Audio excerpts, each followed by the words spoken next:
Please say something. I'm sorry. I'm sorry. Greetings, fellow armchair Imagineers. Goofy here and Silent Tiki. I'm sorry. I was not watching the screen and I had no idea what was going on. Uh, Welcome, everybody. Tiki is currently mute. Um, yeah. How's everybody There's doing very tonight? thin walls in my house, and whenever people decide to have conversations outside my door, I'm basically fucked as far as podcast audio goes. Oh, that's fun. Yeah. I live underneath a 500-pound person that seems to body slam the floor every 2 minutes. Oh my So god. at least that's what it sounds like. Yeah, I hope you all are doing good. I am genuinely surprised to see Pi here, considering he's literally just was at Universal Studios writing Right? Fast and Furious, or was he just Or was he? gaslighting us into thinking he was writing Fast and the Furious? I will say I cannot wait to get to that project. I read that for the first time 30 minutes ago. I could not stop laughing. So I'm so excited to talk about that. But All right. Tiki, how are you doing? You doing I'm good? doing well, man. We just had literally a half-hour meeting trying to figure out everything that was going to go down tonight. So, Yeah, we're having to get into podcast mode. It's taking a minute. yeah, because literally this is the first time in 3 rounds that we actually have to eliminate somebody. So, There were a lot of things we were doing on the fly tonight. We're hoping everything goes smoothly. All right. Well, let's just get things started then. Just to shout out people, we have Pi. Pi says it was Pi. The funny thing is, after that project, I genuinely don't know if I believe you. Honestly.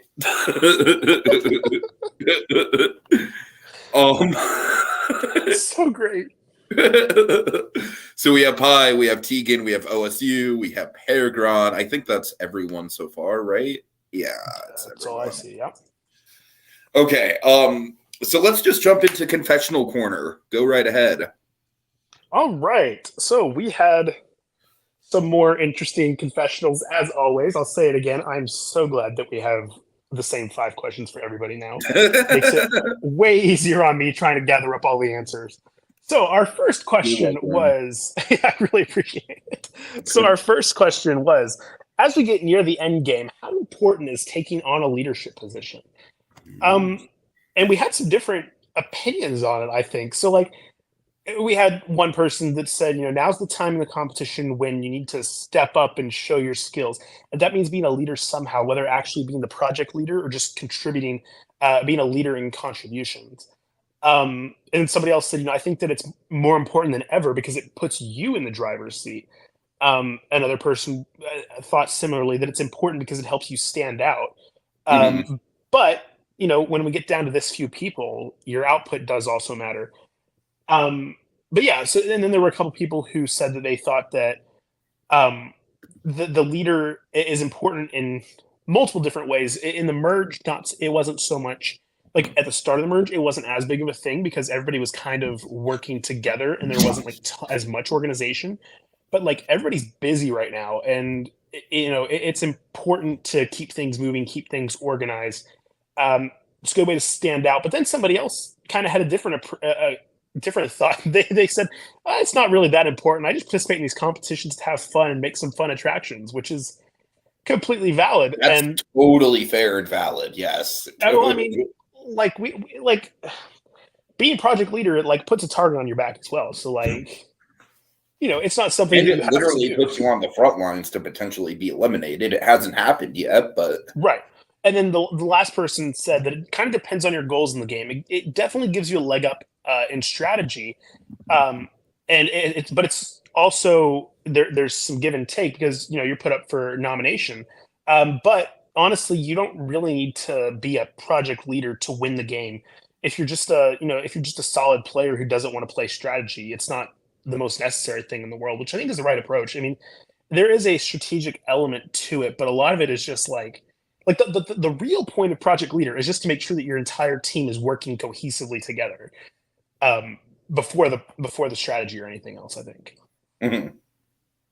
Oh my God, Tegan, you're right. Today is the first day since the merge that you guys have had a day off. I didn't even realize that with, Wow. because basically I've literally been in autopilot where it's like, okay, no one's getting eliminated. Let's just start things right away then. I think you guys had it easy. Okay, so this next project is actually due tomorrow. Oh God, no, that's not true. Come on, we're gonna have a 24-hour Imagineering crunch time. Let's go. I mean, honestly, when we start up the game on like the Facebook ORG circuit, it probably will be more like that. Oh man, that'll be insane. No, honestly, with the Facebook ORG circuit, we're planning on having project turnarounds be like an hour or two. Holy cow. Oh, yeah, man. like it's going to be intense if we can pull it off. Yeah, that will be very intense. That's some quick turnarounds. I mean, I'm glad that you guys are getting a day off. You guys deserve it, I guess. I mean, you haven't really had to endure eliminations or anything, so suck it up. Stop complaining about not having days off. So our next question, and this is one of the funniest things. Okay, so Peregrine probably doesn't think it's very funny, but what was your reaction to the POMVP hot potato this round? Yeah, this for me is like an iconic game moment of the season, maybe the iconic game moment of the season. So like I saw whenever Ace gave it to Peregrine, but like for whatever reason, I just didn't see that Kamikaze was played until like an hour ago. Really? And I was like, oh my gosh. That's funny. Like holy cow. Yeah, so that was a I don't know for sure, but I don't think there was any real strategy behind it. I think that Ace just genuinely thought Peregrine deserved it. And holy cow, that was wild. Anyways, so some people had some different takes on it. You kind of intrigued and very curious. This was like some sort of like 3D chess elaborate strategy, or if it was just because Ace didn't feel like he deserved it. I don't know, honestly. Oh, I've got no idea. Like you and I actually had a very fun theory that we'll just keep to ourselves. Yes, yeah. I don't really know for sure, but I do think that it's very interesting. But yeah, so then somebody else. This is actually. You know what? I'm not gonna read. I'm not gonna read Peregrine's because it's pretty obvious unless Peregrine says it's okay.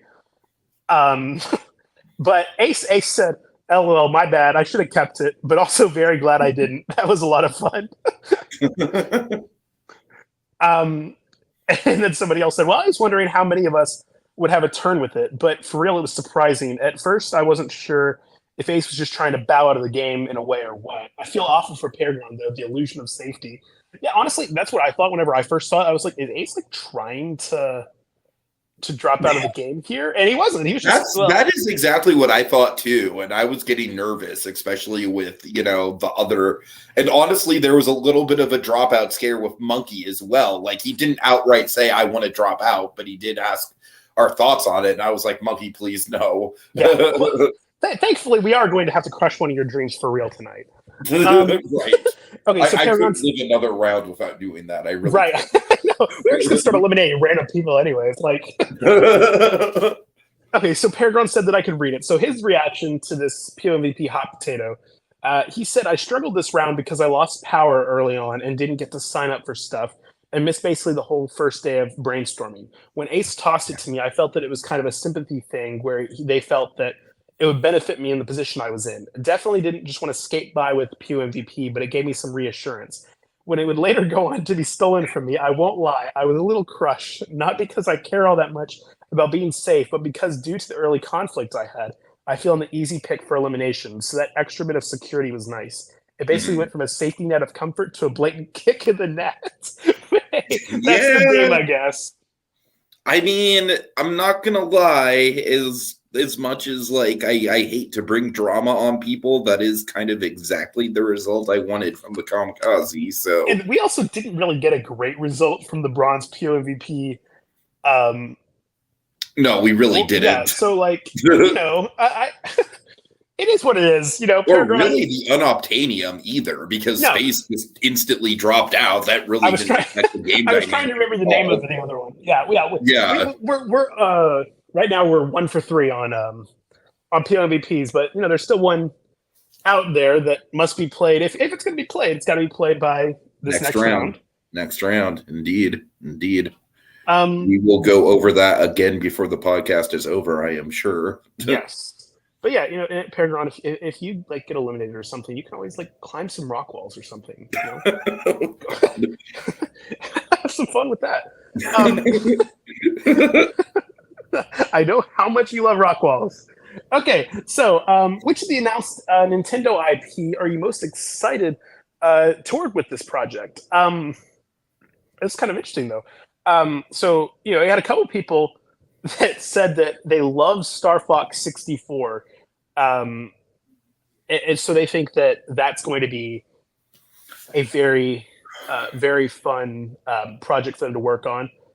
Somebody said, and honestly, I just copied these like really quickly, so I'm not actually sure who said this, but somebody said, this next round will suck if I make it through. I'm not a Nintendo gamer, so none of these IPs mean anything to me. So, yeah, we're going to talk about the project more, but like, you're going to have time, I honestly and it's think not the going to way that we have the require project structured is going to do a lot of the heavy lifting. I honestly do. I feel like we did a good happy job with the way that accessible. we have the project structured. Yeah, we're patting ourselves in the back here. This is going to be a good project for y'all. You're welcome. Mm-hmm. Somebody else said the most I'm familiar with any of the games is through Smash Bros. So honestly, I don't have much anticipation for any of them. If I make it to the next round, I've got an interesting challenge ahead. And then Tegan said, clearly we all got the same questions. For everyone who's new, Metroid, but just to make my answer more fun, Pikmin is my second favorite franchise of those that you listed. So yeah, this was an interesting question. I was very interested to read the answers to this one. I'm doing a show. So the question was, what is your dream final project prompt for this season? And so I'm just going to read out everybody's, not their names, obviously, but somebody said that I would love to do a nighttime spectacular design prompt. I will say Pi said probably something about gaslighting people. So there you go. I think that you could do a great job doing another one of those. Just 75 years of gaslighting, the Disneyland 75th anniversary. Just how much gaslighting can you get in? All right. So here's what we're going to do. We're going to eliminate Pi just so that he has time to work on that. Oh my God. Okay, so then somebody else said something to do with Universal Hollywood. It's my favorite park and typically gets overlooked in Armchair Imagineering due to its small size. That was actually my favorite answer. Yeah, I like that answer a lot. I thought it was pretty interesting. We had somebody that said maybe some sort of expansion for Fantasyland. I like this one. Honestly, I just like building lands with no IP to hinge on. I'd be more than happy doing an original land. Yeah. Honestly, I think if we do another So You Want to Be an Imagineer on the boards, the focus probably should be specifically on non-IP stuff, because I kind of get the feeling that people are craving that. Yeah, well, I think there was a lot of, like, earlier on we did have some non-IP. I mean, the first project was a really good non-IP project. But the mountains were kind of an excuse to do non-IP, but you guys blew that. Yeah, come on. We gave you an out. Disaster Mountain, it was right there. And then somebody else said that a Tomorrowland refresh would be cool to do. They said, I know they've been done to death, but there's a reason for it. And then my favorite question, will Tiki ever be able to get through a round without making stupid game-breaking typos? It's literally been like, I think every round in the post-merge, there has been something. Somebody was like, I'm the last person to judge about typos. I've got faith in him. It adds a nice spice to the game.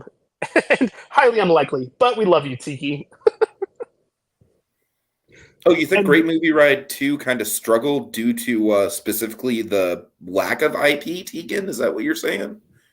Interesting. Or are you saying it struggled because I honestly didn't really participate all that much in Great Movie Ride 2. Me either. Anyways, because of a particular person. Who? Roger Rabbit. What? Are you talking about person or people? I'm talking about the person who was on my team that made it very hard to brainstorm. Did you miss my joke? I think you missed my joke. Yeah, I did. Because there's more than one of them. Oh, right. There you go. Okay. Anyways, no shade. No shade. But that was kind of why I dropped out of that competition, and I feel bad because that competition had some genuinely really good prompts. Anyways, so is that it? That was everything I had. Yeah. Professional corner. All right, so let's talk about some gaslighting. Right. I just the fact that this was like where Pie's head went whenever he like, I just want to say Pie, just the whole project was iconic with setting up a brainstorming thread with himself. I even said, like, hey, if you want to have, like, you know, like Space or someone come in and help you, like, by all means. And Space was like, no. This is his thing. And Pie like full on embraced it. He like made a whole website. Like, come on, like he made a website devoted to gaslighting the public about Fast and Furious Supercharged. Okay, when I have to point out, Chaos Cat said, sorry, I'm late. I'm still on the run from the cops. Thanks, Pie. I need to find a new hiding place. I'm currently in the SGE theaters. When I read SGE, my dumb brain initially read it as Star Wars Galaxy's Edge. I was like, what theaters? Are you hiding out in the open plaza that they do the Kylo Ren entrance thing? It's not a very good hiding spot, but I'm hiding. No, it's really not. Oh, Star Wars Galaxy's Edge. You know what's really interesting about Galaxy's Edge? Just off side tangent here. I had a Facebook friend who just took their kid to Disneyland, and they're not really into Disney at all. But they're a big Star Wars fan, and man, I tell you, it was really interesting to see Galaxy's Edge from their perspective, right? Because we are just so cynical and like obsessed with theme park design. And I do think that Galaxy's Edge is a very flawed theme park land as far as the actual, like, it's immersive to an extent, but there's also some really bad design decisions there. I think not the least of which, I've said it before, I'll say it again, it is just straight up wrong how much of a mirror image the two lands on the two coasts are to each other. It just does not feel right. Yeah. But anyways, the guy was especially complimentary towards the role-playing elements of Galaxy's Edge, which I found to be really interesting because, like, we as hardcore Disney nerds, like, we're just used to viewing Galaxy's Edge through the lens of what it could have been and not what it is. You know what I mean? Yeah. Like, what it could have been is not, like, there's a big, you get what I'm saying? Like, it's really interesting that, like, I feel like it was kind of like a moment where I kind of had to step back and be like, okay, like, maybe I am too deep into this shit, because if you just appreciate it for what it is, as far as the interactive elements go, it is still pretty damn cool. Yeah, I think that there's like it's kind of like people go to Disney, and if they're not like the biggest Disney people, then like they're kind of have their guard up about, like, you know, oh, I'm going to be just like have childlike excitement about this stuff. But then like Star Wars is like completely different than Disney. And so, you know, having people go into that element and like that takes them back to like their actual childhood stuff where they're like, because people grow, like, you know, people grow out of their love of Disney way quicker, it seems like, than people grow out of their love of Star Wars or superheroes. Or not in my case. right. Well, like in some cases though, right. You know, right. It's like, for example, there's a lot more talk about Disney adults being a bad thing than Star Wars adults. Like, yeah, although arguably, I think Star Wars adults are, in some cases, equally problematic. There's problems and there's good things with all of it. Like, but my thing is that I just think it's cool that there's like appeals to different demographics as far as, you know, like, this is where you can let your guard down and be a kid again. Sure. Anyways, God, total side tangent. Pi, gaslighting. Oh, we already talked about this. What are you talking about? So Goofy, you know that Rise of the Resistance is my favorite theme park attraction of all time, right? And I've always thought that, and I always hold that opinion, and always have. Yeah. Like, it's not that I think it's overhyped at all. Like, not in the slightest, right? Anyways. Yeah, Tegan and Colby both make good points.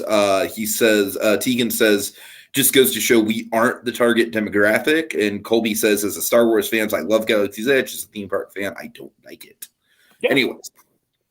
So yeah, I don't know what else there is to say about Pi's project other than the fact that like it's a just comedic genius. So like I think that like the psychotic part is that this actually makes sense. Right, yeah. Like make like 3D. If Universal were to do something like this, you can actually kind of see the point A to point B of how it would connect. It completely makes sense. You know that.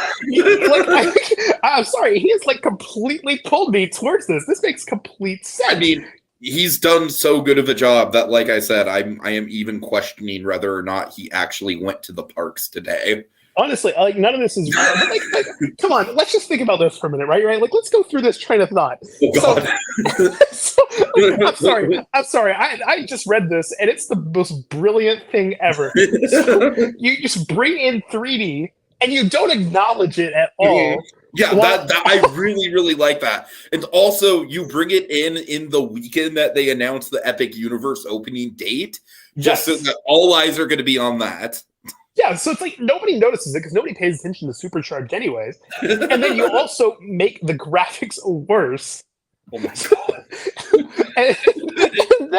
and then you close for a couple of months to fix all the mistakes you made, all the things you messed up, and also to enhance it. So that it's like, oh, 3D was the problem, and the 3D has always been there. So we're removing the problem.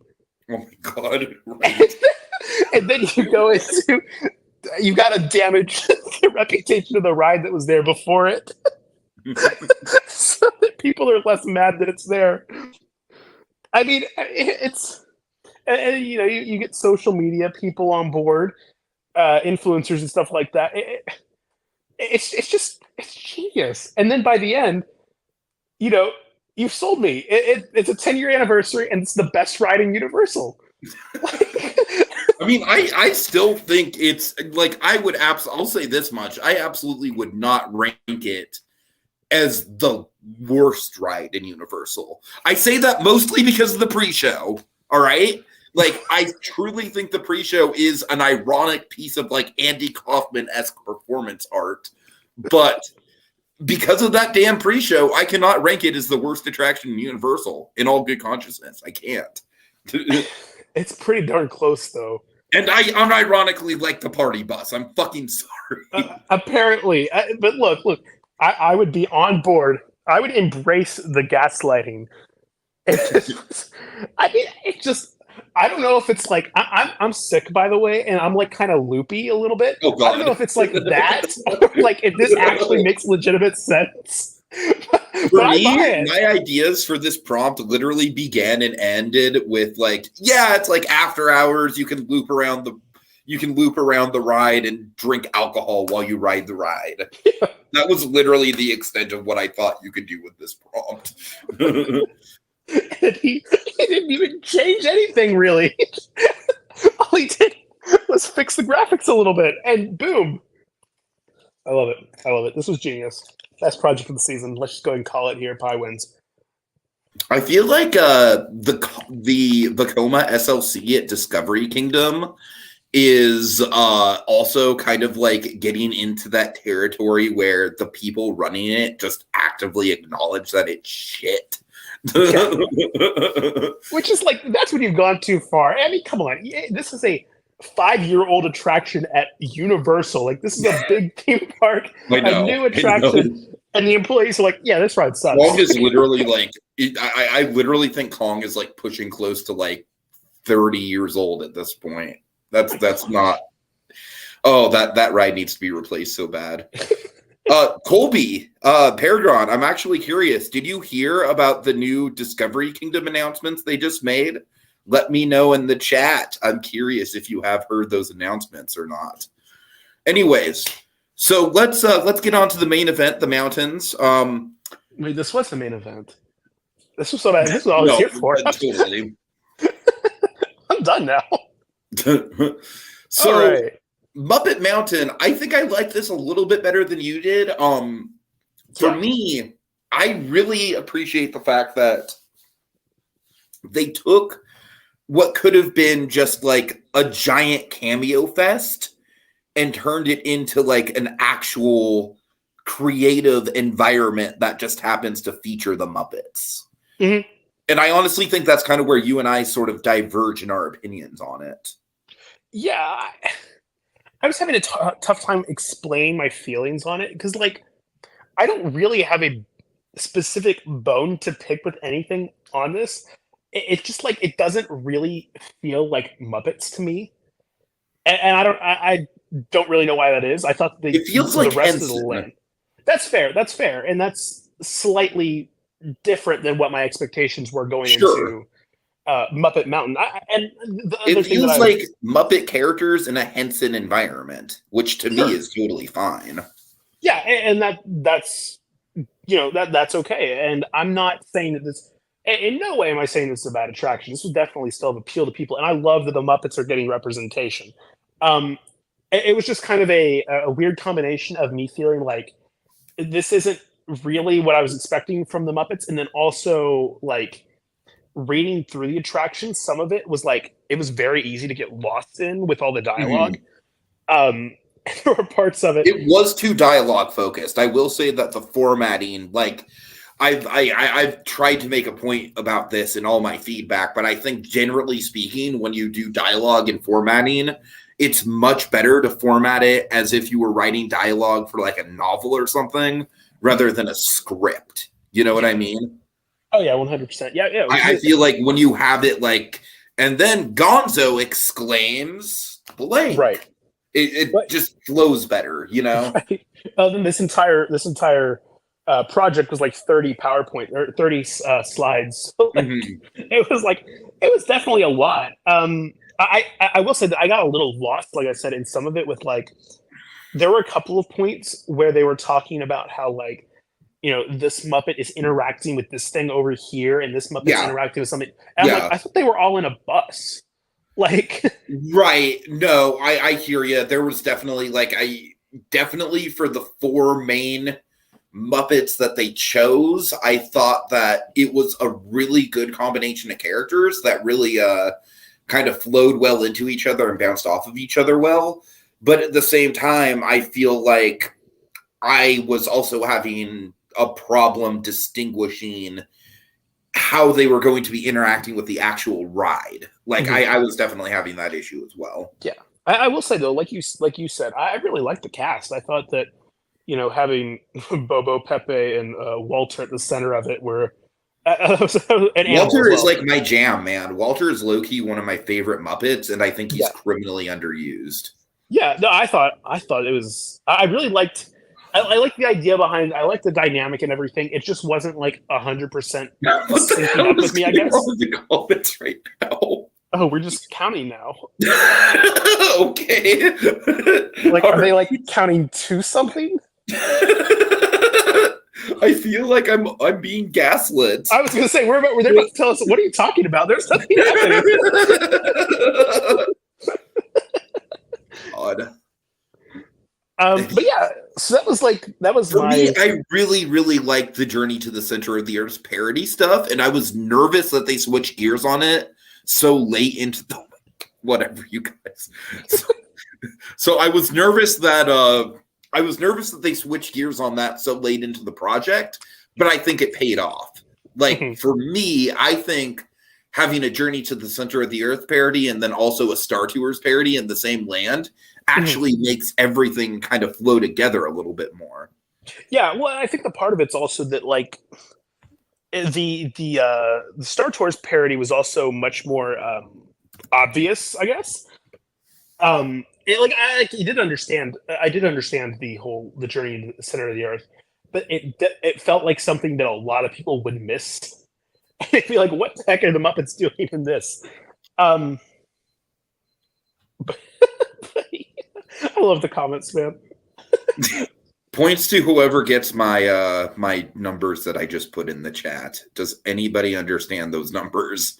Do we have any Lost fans out there? Pi got it. Good. As long as you got it. Anyways.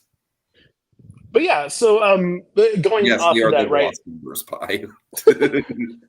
Going into the pigs in space, I thought that was it was a shorter project, but it also didn't need to be a big highlight. I thought that it was a fun idea. I mean, it certainly solves the dilemma of like, what the fuck do you do if Star Tours like right there in between?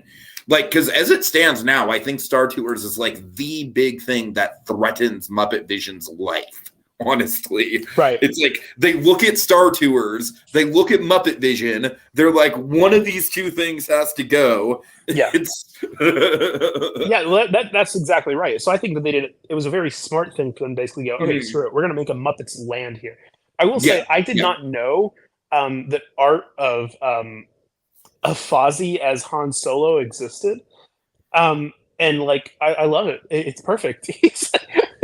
He's the perfect Han Solo. Like the swing ride as well, just because I thought the idea of having the famous paintings with Muppets works really well.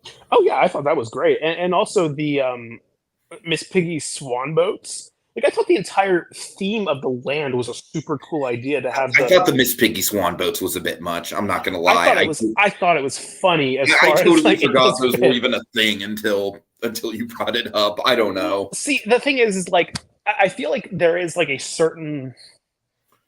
I don't remember exactly. Were they using Echo Lake for that? They were. Or did they build another lake? They made a second lake, it looks like. Okay. It's not even like a lake. It's like a... I don't know. It's just like a course of water, it looks like. But, I mean, like, in general, like, this has kind of been happening a lot this season, and it's not a bad thing. But, like, the focus of the project, if I remember correctly, was just the mountains, and then there was this extra stuff that was made. I might be wrong about that. It may have been to make lands as well. I have no. It was absolutely just the mountains, right? So like, like doing some of it as add-ons is okay, but like y'all were kind of stretched thin for time, and y'all had a lot of extra stuff, especially in this area. Although, like I said, it did, especially the pigs in space thing. I thought that was a very good idea to have because it helps make everything a lot clearer. I also really liked the restaurant that they had. That was the Swedish chef finally getting his restaurant. I thought that was. Although I will say, after Muppets Now, I've had enough Swedish Chef for one lifetime. Muppets Now fucking killed the Swedish Chef for me. I could not get through Muppets Now because of God, Muppets Now it's literally the worst Muppets product there's ever been, I think, honestly. Yeah, it was bad.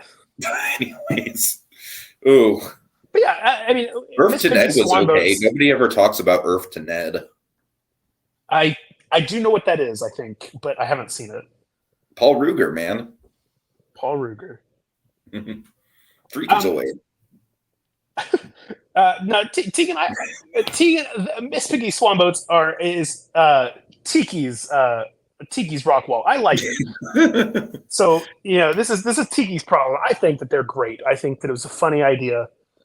So y'all roll with it. One thing I did say about the Muppets Mountain that I will reiterate is that I really, really like that the image of the Electric Mayhem bus on top of the mountain. Like that to me is like iconic. Oh yeah, for sure. I thought that was a really cool idea. And while we're talking, before we move on to the next thing, the hand drawn map that Tegan made is like insane. Like I could not believe it whenever I saw like her work in progress pictures.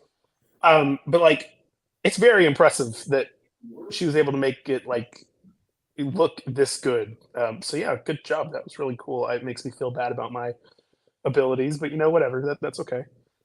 You hurt me last week with your. I think I literally would have just like, I would have been upset if you guys would have made even one of these mountains a rock climbing wall. I would have been upset.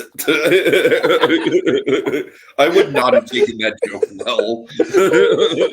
It's so funny. Well, I will say with Muppet Land that, you know, like Monkey and Brer Panther are both players where they really excel in stuff that they're passionate about, and a lot of that stuff tends to be niche. And so I think for both of them, it was a really good showcase. And Brer Panther, man, like I think it's a shame that Brer Panther's never in the comments for these things. Although, you know, I get it. I think he wants to maintain a level of anonymity, and that's fine. But I really think that he is just absolutely, like, with all due respect to everyone else, y'all suck compared to Brer Panther. No, I'm kidding. Get lost. Y'all are done. But seriously, like, who would have guessed at the start of the season that Brer Panther would be a legit contender, right? Like, I've been very impressed. Crazy to me, and I really love it. Well, I remember us saying in our whenever we did like our cast breakdown at the start of the season that we talked about how Brer Panther had solid showings, but it was like he could never like string them together. And he also struggled at times. Pretty much done exactly that. Exactly, he's been consistent. He's worked well with the team and everything. I'm very, very happy to see him make it into the final 7 and potentially go further.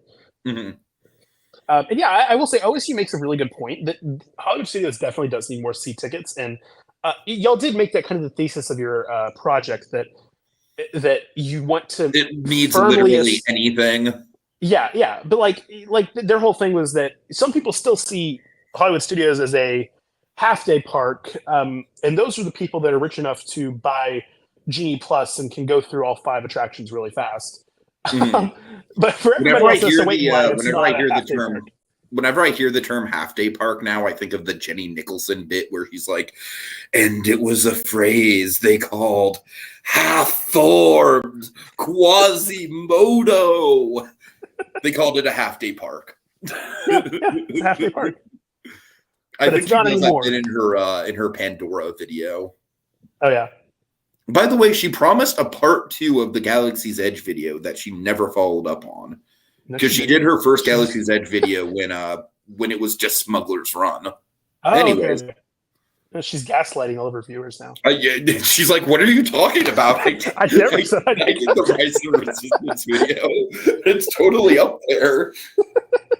She said she was going to do a mystery lodge video at one point, and I was like, good luck with that, because they are very strict about not filming in there. Anyways. She never said that, Tiki. Well, she never said. She said that on her Patreon. Back in the day. Anyways. Let's do a Jenny Nicholson project, guys. Just My Little Pony. She made part 2. You just missed it.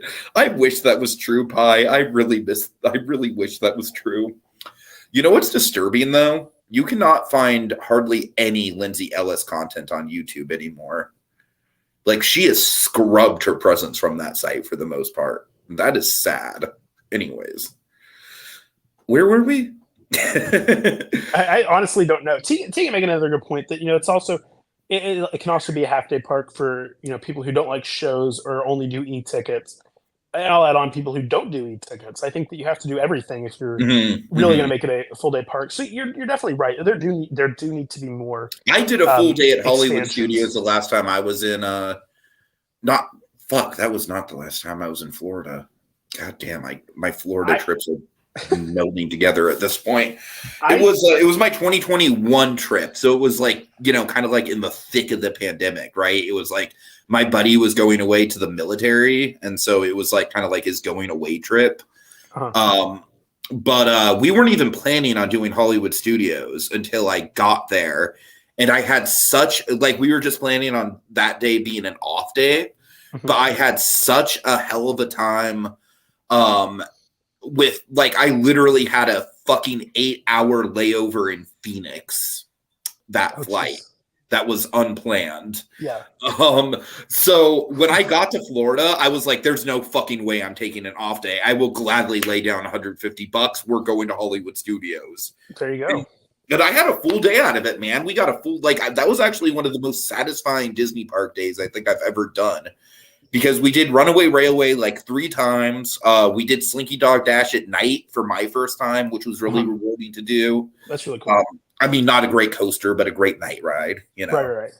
Anyways. Yeah, well, like, I was kind of in the same boat. So, like, whenever I was in Florida last spring, they, at the start of the summer, they brought in the, what they call them? The, I can't remember the name of it off the top of my head, but they're like the nights for iridescent evenings. That's what they're called. That, like, they're cast, basically they close the parks early and cast members get to be in the park for a few hours. So a friend of mine and I got like the day off of our iridescent evening in Hollywood Studios, and we spent like from 10 a.m. to like 1 in the morning. I can't. I almost started laughing. Is that the guy that hates rock walls? Yes, we are. But yeah, I hate rock walls. I hate rock walls when they're Paragon's rock walls. I legitimately have never had a good time with a rock wall. I've always like strapped myself in. I'm like, this is not fun. I'm not. I've just never looked at a rock wall and been like, it'd be really fun to climb that thing. Right. Anyways, I don't like ladders either, so that's probably part of it. Oh, ladders are fun. You can jump off of them. I think that's part of why I really like roller coasters, is just because like you are up really high, but you're like I love the restraint security with roller coasters. You know what I mean? As long as they work, yeah. They work like 99% of the time. It's definitely more than 99% of the time. I know it's probably not 99%. Yeah. Okay. So for your next project, you guys better not include any ladders. But staircases are fine because, as evident in my Chippendale Treehouse video, I fucking love staircases. All right, staircases are good. Ladders are not good. Rock walls are not good. Staircases are awesome, though. Especially if the whole attraction is literally just going up one staircase and then going down another staircase. That's fucking amazing. So what I'm hearing is the only way you're ever going to like climb a mountain is if somebody like builds a staircase for you to go up. I mean, low-key, yes. Anyways, okay, we should really move on to Tegan's project. Oh yeah, there's another part to this project. Yeah, there is. All right. So I actually really do like it. I will say though, and I'm curious if you agree with me. For me, losing Disaster Mountain was a big blow. Like I was stoked for Disaster Mountain as a concept. I thought it was a pretty cool idea. I wasn't as hung up on it. It's funny, you and I had like kind of opposite opinions on these. I really like what Tegan did come up with. Don't get me wrong. I do think it's solid. But at the end of the day, it's still just kind of another great movie ride style project where we have already seen a bunch of that. And we legitimately have not seen Catastrophe Canyon turned into a full-blown e-ticket. Right. But I will argue, as they kind of talked about throughout this project, that their goal was to provide more things to do in Hollywood Studios for everybody. And I think Catastrophe Canyon could have been done by everybody, though. That's the thing. But if you're just adding in like another e-ticket, it's going to be, I don't know. I understand what they're saying as far as like why they went in this direction. Regardless of what all the circumstances were with everything, it does make sense. It would definitely be a very, very popular attraction. And I do think that Hollywood Studios does miss a great movie ride-esque attraction. I don't know. It would have been cool to see Disaster Mountain, but I thought that it was all really well done. And I thought it was cool how it was like a musical, great movie ride that goes through more modern stuff that, it's all Disney properties as well. For me, and I use this as in the feedback, and I think like Tegan very much like probably one of her goals was to use Cruella not only as an exterior, but like Cruella is more or less like the Wizard of Oz scene in this attraction. Yep. Like it's like a 100%. centerpiece, and it Yeah. works somehow. Yeah, I thought that like the majority of this worked really well. Like, you can't get too hung up on on the fact that some of this doesn't make sense as far as like literally looking at the map. High School Musical is right next to Guardians of the Galaxy, but like there's some of that that's like, yeah, but the Great Movie Ride wasn't like something that was hung up on like a consistent story. It's more like we're going to throw you into these little scenes. And I thought that this was, again, this is something that like that appeals to like 90% of Disney visitors, because it's like it's Disney movies, it's songs. I thought that it was really cool that there was Guardians of the Galaxy thrown in with the song from the Christmas special. Like there were a lot of really cool things. I mean, there was even Mary Poppins, like an older movie that got pulled in as well. Fantasia the same way. Like I thought that it was just very well done as far as like combining live action, animated, different properties, all that stuff. I thought that it was a very solid project. Removing the whole idea of Disaster Mountain, I think that this was a pretty solid attraction. It would definitely be super popular. Yeah, I think it's really interesting how you and I kind of have like mirrored opinions on the two mountains, where like I like the Muppet one better, you like this one better. Yeah. I also kind of think that low key this didn't necessarily need to be a mountain. Yeah, that's another kind of issue I had with it. Like I think Disaster Mountain just would have made more sense.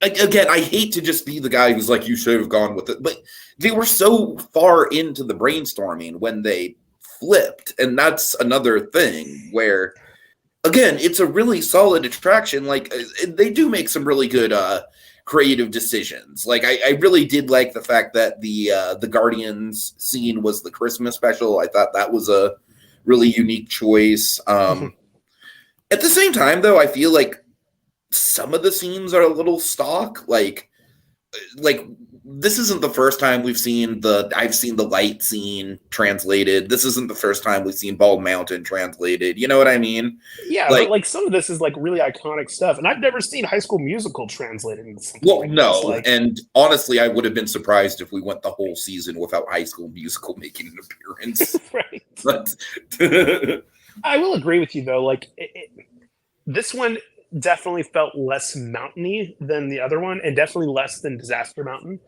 Mm-hmm.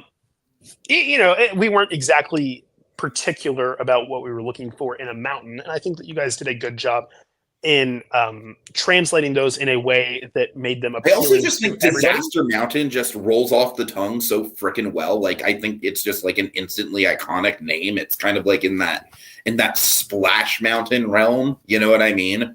Yeah, but you've got Great Musical Mountain. Yeah, it's not as a mouthful. That's a little bit of a mouthful. No, y'all shouldn't have ever talked about Disaster At least it's Mountain. not Tiana's Bio Adventure. y'all got Tiki all I literally had a Mountain. nightmare about Tiana's Bio Adventure being very, very mediocre. Buddy, I'm sorry. That's not a nightmare. That you just saw into the future. Oh my god! Oh, I'm kidding. I'm kidding. I really, really hope it's good. I really hope it's good too, man. But yeah, I liked this one more than the other one.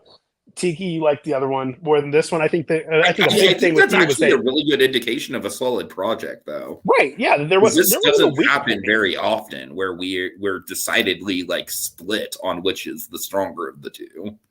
Yeah. Yeah, and I think that also part of it is that you are hung up on Disaster Mountain, which is valid. I didn't even realize. I saw the concept art for Disaster Mountain, and then I like checked out of brainstorming for a couple days, and then whenever I saw this project, I was like, "What happened to Disaster Mountain?" It's just not there anymore. High School Musical, the musical mountain, the musical. High School Musical, the series, The Mountain. I love it. If I finish Disaster Art Mount, I almost said Disaster Artist. If I finish Disaster Mounts as a side project, will that make you happy, Tiki? Don't do it until the season is over. But yeah, I would like to see it. Yeah, I'm just saying, like focus on the season at hand, and you're not going to have another chance this season. So, anyways, I do really like the land itself, though. Actually, I think the land itself is very tastefully done. Yeah, I think that I think through a combination of them being busy and being a smaller group, there was like a supporting attraction. Artist the Mountain. Oh God. It's just literally just like Mount Rushmore with 4 Tommy Wiseaus. Oh my gosh. But I think I like that they gave themselves the flexibility with a supporting attraction without like having. Obviously, I think they probably intended to go and fill it in, but it shows that there's potential there for growth without being locked into anything. And overall, I thought that it was both these lands completely accomplished what they were supposed to do, as far as giving the park a lot more things to do. So yeah, I was overall very happy with the project as a whole, and I think it is actually really cool that usually we're pretty, like you said, we're pretty in sync usually about our feelings on the project, and this one we disagreed, and I think that's good. That's mark of a good project. Sure. Okay. And I want to say also the presentation as a whole, I liked all the slides and stuff, but my gosh, that was a lot of slides. It was a lot of slides. I also felt like there were a couple slides where the text kind of blended a little bit into the background, specifically the dark mountains at the bottom. Mm-hmm. That's a super duper nitpick. It really didn't matter all that much, but just something to take. Actually, we're eliminating somebody because of that. Sorry. Well, speaking of which, all right, we do have some stuff to do, but let's do want to do the fun thing first, or do? What's the fun thing? Walt's Well, we got to announce who got. Well, we got to do that and PO MVP. Let's do PO MVP first, and then that's fine. And then okay. So winning PO MVP for this round is the one, the only Tegan Pilots a Chicken. Mm-hmm. Woo! Good job. Which means you've made it into the semifinals officially. Yes, no kamikaze POVP, which we're going to talk about in a minute. But yeah, so you were officially safe and guaranteed to be the first member of the final 5, which means you're guaranteed the semifinals. All right. Congrats. So let's get to the nominees. Right. Of course, OSU Phantom is also on the table as a project leader. Of course. And we already know that Paragon is there because of Ace potentially strategic maneuvering. However, Ace is the other nominee. So, which means that literally both people who had PO MVP this project are now the nominees. And which I think is just fucking outstanding. I really do. It's very funny. I saw the nominees and I was like, oh, this is gonna be so good. This is gonna be so funny to talk about. This is where we get into the tough stuff with with our job that we have. We've been grateful to, well, not grateful, because we would have preferred to do eliminations and have people not drop out. But it's been 3-4 weeks since we've had the. It's been a little while since we've had to do an elimination, and now we're narrowing it down to the final 6. This is kind of. It is the final 2 of 1986. You're right. Yeah. Holy cow! It is. Mm-hmm. Mm-hmm. That's okay. Yeah. So we had those 2 and OSU Phantom are all. And I will say that OSU Phantom, I don't think he's out of the woods, because he even admitted with my feedback that the leadership kind of got away from him this project. Uh-huh. I feel like there were a lot of shifting parts. I feel like things kind of shifted maybe a little bit too last minute in some areas. And I also think that the Star Tours thing, while good, was also a little bit of an obvious kind of Hail Mary. Sure, although at the same time, OSU Phantom did still contribute a lot to the project. And whenever you consider Peregrine and Ace, it's tough because with both of them as well, they had extenuating circumstances that are Mhm. way outside of their control. Um, as far as Ace having travel issues, Peregrine lost power and for a day missed out on a lot of early brainstorming, Yeah. and then thought he was safe, and then he wasn't. Um, so yeah, we had to decide in like the last 10 minutes before we started the Well, podcast. literally. I think that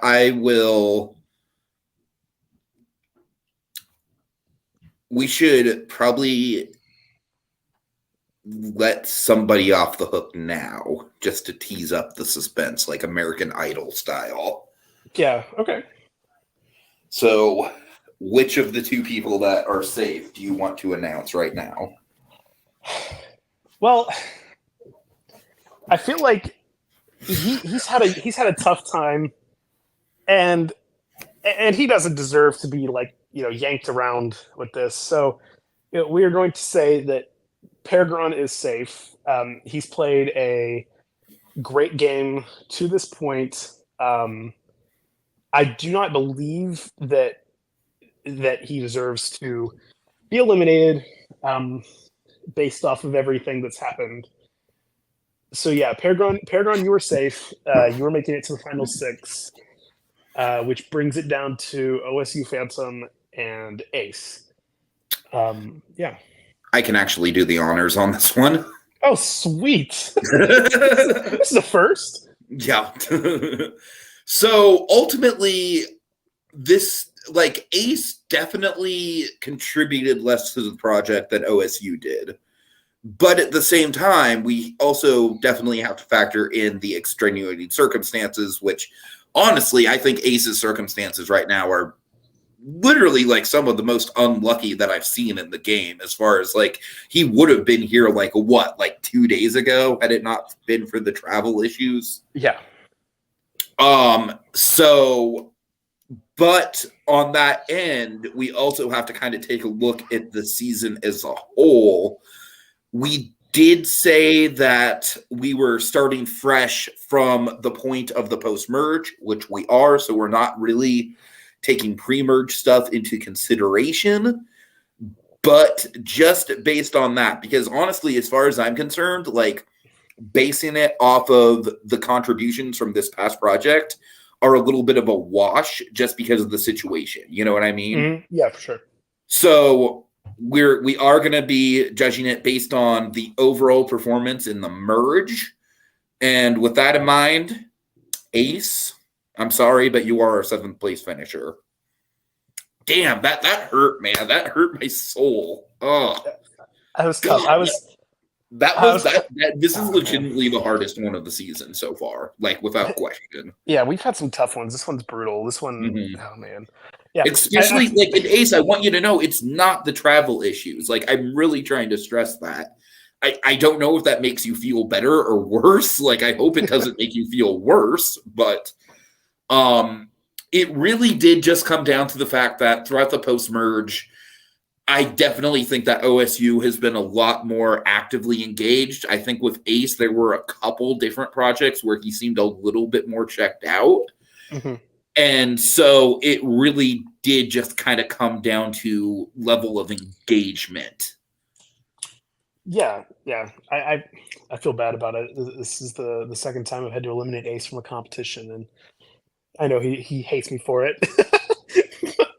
I'm kidding. Ace, you're like my favorite person on here. And you know what's extra shitty about it is that he's probably literally on a plane right now. I hope so. He's got to get home. I know, right? I genuinely hope so. Yes. I really hope he's on a plane. It would suck if just like the reason he's not here right now is because he's stranded at the airport and for some reason he can't get onto his phone. Yeah. But the game, it is what it is. It's one of the things that we sign up for is that Peregrine had rough circumstances too. It's a tough thing, and at least it wasn't like that was the only thing, I guess. But like you said, don't know how much that makes anybody feel better about it. But that being said, congrats OSU Phantom on making it to the final 6. Absolutely. And so we just want to stress once again, this is the last round y'all can use the zombie PO MVP. Mm-hmm. And with that in mind, the zombie PO MVP is it can only be played within the first 48 hours of a project. Which is so I am going to hours. count. I am going to, even though we're starting the next project tonight, I'm going to go ahead and count tomorrow, as in March 2nd, as the start of that. So if the person who has the zombie PO MVP does wish to activate it, they need to activate it by Friday at the latest. Yeah. Let's say Friday at midnight. Yep, that works. And you don't have to play it. No, absolutely not. So it's completely up to you. But yeah, so that's still out there. Yeah, so should we tell them about the rest of the details of the project? Because they know what the general idea is, but then we can set up Walt's Vault with that. Yeah, okay, absolutely. Let's do that. So let me get into screen share mode really quick. 1 second.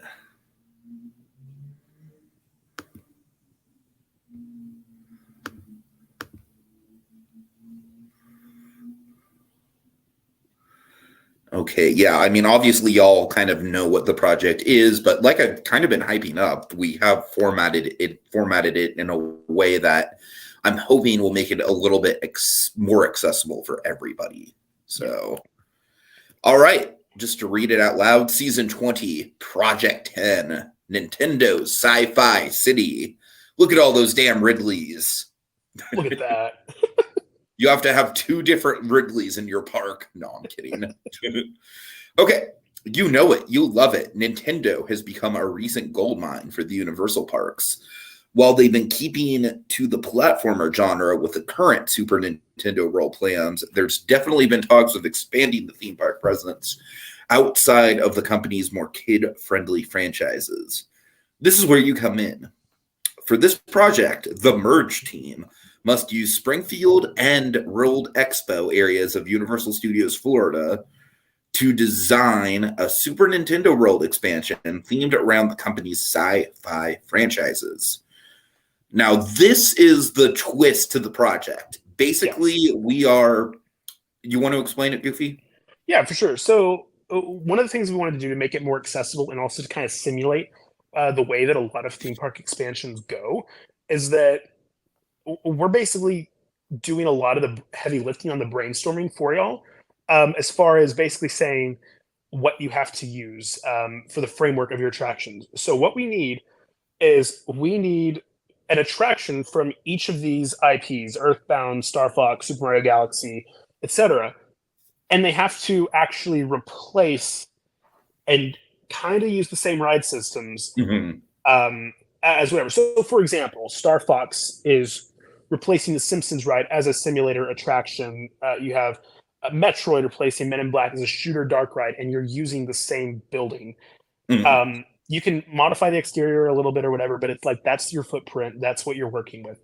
The land itself can be, you guys can decide on, the environment, stuff like that. But this is what we're wanting from you guys, so that it definitely, I think it makes things more accessible. I hope it does. I think it does. Yeah, I like this idea that we came up with. Okay, so then with that, we have Walt's Vault to announce.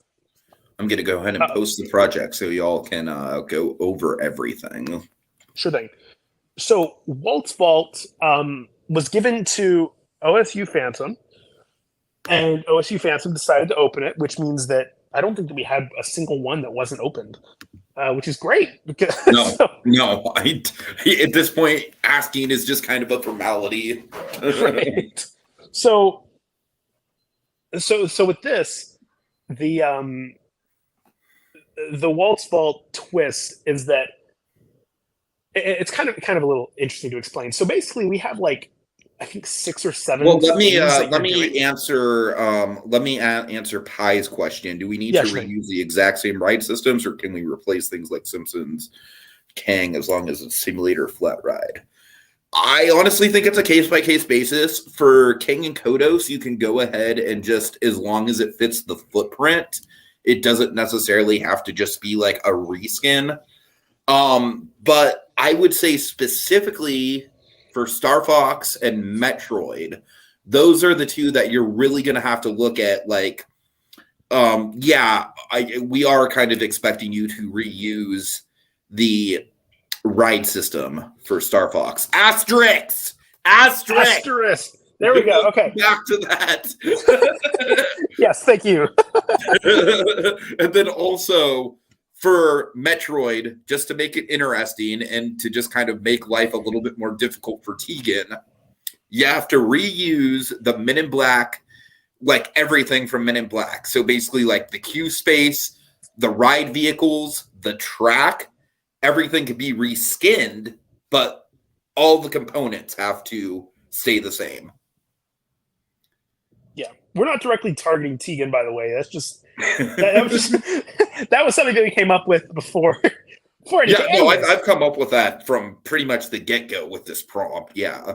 But for the stuff like for the stuff on the edges of the Springfield World Expo land, so like Fear Factor, you're going to turn into a Super Smash Brothers stunt show. Obviously, there's no framework to do that. Just use the theater in a realistic way. Earthbound is going to be the most open-ended thing that y'all are going to work on, and that can be either a walkthrough, a small dark ride, so like smaller scale than Men in Black, or a small comedy show. And then F-Zero is basically going to be the park's Velocicoaster. Yes. And then also Pikmin is honestly one of the things that I'm most interested to see how it gets incorporated, because literally all we have listed for Pikmin is that it should be the land's interactive element. Yep. However you want to do that is completely up to you guys. But basically, I want to see as much interaction with the Pikmin in this land as the Super Nintendo Roll Power Bands. Like that shouldn't just be something to overlook in this prompt. Yep. All right. So back to Walt's Vault. Let's get to the asterisks. So the one thing about this project is that with the number of components that we have, it's kind of like everybody is kind of going to have their own thing, and then there's going to be a couple things that y'all work on together. So basically, what OSU Phantom has unlocked with Walt's Vault is that he is the only person who is not constrained to our design requirements. So, for example, if he wanted to do Star Fox, but he was like, you know what, I don't want to use the simulator attraction, or I don't want to use either the simulators, or I don't want to use the Simpsons building or whatever. I want to destroy it and do something new. To be clear, he has to use the footprint. Yes, the footprint still has to be used, but like he could take Metroid from Tegan and destroy that relationship, and and he could say, I'm not going to use the Men in Black. I'm not going to do a Men in Black overlay. I'm going to do something different, and that would be okay. So that's his power and his power alone. Wait, hold on. Say that again. I think you and I have different ideas. He can't change another person's project. No. What I'm saying he is working on. Right. What I'm saying is that if he did, say that Tegan doesn't do the Men in Black thing, which is kind of a given. I'm sorry, we're kind of writing you into this. You can do something different. I don't care. But if what I'm saying is that regardless of what his OSU's thing is, that is not he does not have to go by our requirements. So if he did pick Metroid with Men in Black, then he would be, then he wouldn't have to use the Men in Black building. He would just have to use the footprint. Sure. By the way, what? Check out. Have you seen the thread? No. So we were just talking about the zombie POMVP. Oh shit! Ace just replied to his diary room. Holy cat! Well, he also replied publicly. Uh-huh. He replied at the same time that the zombie POMVP was played for him. That's so funny. It's a goodbye message right after the zombie PvP being played. Wait, Wow. you mean the kamikaze POMVP? No. OSU Phantom just played the zombie PvP. Oh shit! Ace Oh back. damn! Okay then. And right underneath it, Fuck. Ace said, "I knew it was coming, but don't forget that the zombie PvP is still out there." Okay, well, yeah, y'all. Ace, congratulations, you're back in the game. It's going to be a double elimination this time around. Yeah, so you guys are going to have back-to-back double eliminations now. So I will say though, the semifinals is not going to be like a usual elimination with like nominees and whatnot. We're going to have a selection process for that. Yeah. So still only one proper like elimination by way of like, you know, the nominees and everything. Right. Yeah. But that's just a reminder for double eliminations. How that is done is the project leader nominates 3 people. Yep. Instead of 2. Yes. So that is, man, talk about some drama. Thank you, OSU. That was great. I was kind of expecting that more to play. Yeah, that's wild. That was awesome. Okay. All right. So yeah, OSU, I'm assuming that you're going to want to take Star Fox. And like I said, you don't have to use Back to the Future, that ride system. You just have to use the Simpsons ride as a footprint. That's and if you do something else, that's fine too. And the other thing that we should mention is that, like, if you do end up working on more than one thing, you can't use it on multiple things. And it's okay if somebody helps you with this. I'm not saying like, oh, you have to isolate yourself to doing this one thing. Right. It's absolutely. Just that you're picking the one thing that you're going to be working on that doesn't have to be constrained by these requirements. So yeah. Sure. I hope that makes sense. Let us know if it doesn't. We came up with this like an hour ago. So well, it's funny because you want to tell them what we were originally planning on doing for this Walt's Vault? Okay, so before the 3 dropouts. So we weren't really sure, but we were kind of like, we're going to just trigger the POMVPs to be played if they haven't already. And so that's kind of what we were talking about doing. And then obviously they were all playing about it because there's been 3 different dropouts at this point. So we were kind of like, okay, like, is that going to kill the momentum? Because it's essentially having 4 rounds in a row with no elimination. But which is what ended up happening. It's OSU's choice. So yes. So with that, all of the POMVPs from the menu Walt's Vault have been played. I forgot that I even themed it to the menu. Honestly, it's been a great season. I know we've had dropouts, but this has been an awesome season. Honestly, this round, like especially this whole elimination thing has really redeemed the season a lot, I think. Yes. This was epic. We had the high stakes elimination, and then Ace has been brought back. It was great. Absolutely great. Well, I've got 45 minutes left of rock climbing time, so I'm going to head out. Might as well just be hitting your head against that rock wall. It sounds more exciting than... All right. Well, I do want to I want to get going just because I do want to make that brainstorming thread for y'all. It's not made yet. I apologize for that. Is there anything else that we need to bring up? The project is due next Friday, so y'all are going to have like a good chunk of time to work on this one. Yeah, this should be a nice change of pace for the last few that have been like we're helping y'all out a lot here. I hope so.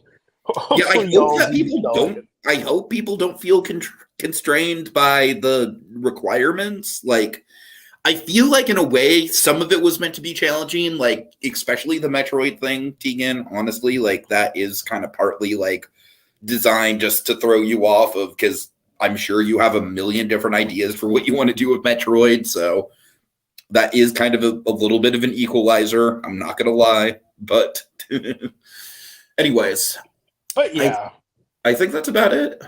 I think we nailed it. We were really stressed that we weren't going to have everything figured out by the time the show started. So we were. So I'm glad it happened. All right. Well, I am super stoked tonight. You know why? Why? Survivor's coming back. Oh my gosh, that is tonight. Yeah, there's an energy in the air. I Ooh, love new Survivor nights, man. that's Like awesome. honestly, I'm never gonna get sick of it. I'm never gonna get sick of it. I'm gonna have to watch it. I watch every season of Survivor. I just forgot that it was It's coming back. tonight. Awesome. I still watch every damn episode with my grandparents. It's like my main bonding tool with my grandparents. That's awesome. Yeah. I've stopped watching it with my family because I don't live at home anymore. So so we talk about it sometimes, but like Right, I just right. watch it by myself. God. Oh, much to Blue Dragon Five's chagrin, every time Survivor comes back around, he knows that I'm not going to be available on Wednesdays, and it's so funny because he's equal parts frustrated and understanding of the situation. Anyways, y'all, this has been awesome. Great round. I'm going to go ahead and start the brainstorming. See y'all later. Have a good one. Bye. Rock walls.